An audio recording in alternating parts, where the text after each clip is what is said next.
Informasi lain, saudara, anggota polisi dari Polres Grobogan mengajak anak-anak yatim piatu untuk berbelanja baju lebaran.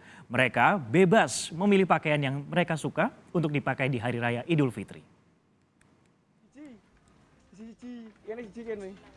Sebanyak 22 anak yatim piatu dari 3 panti asuhan di Kabupaten Grobogan, Jawa Tengah, yakni Panti Darul Aitam Selo, Panti Asuhan Yatama Center Karanganyar, dan Panti Asuhan Siroyudin Sidorejo diajak oleh anggota polisi dari Polres Grobogan untuk berbelanja baju baru di salah satu pusat perbelanjaan.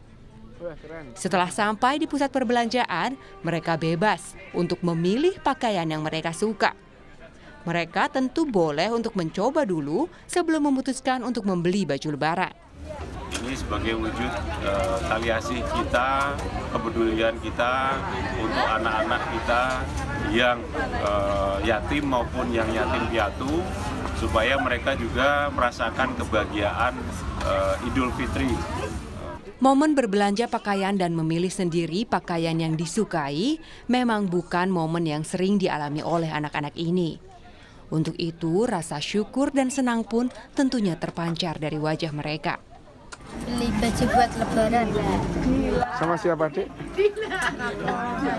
Yang belikan siapa? Rasanya gimana, Dek? Senang ya? Seluruh uang untuk membeli baju lebaran bagi anak yatim piatu ini dikumpulkan dari uang THR para anggota polisi di Polres Grobogan. Mereka sengaja mengumpulkan uang untuk memberikan sedikit kebahagiaan kepada sesama di hari kemenangan menyambut Idul Fitri. Rifai Handoko, Kompas TV, Grobogan, Jawa Tengah.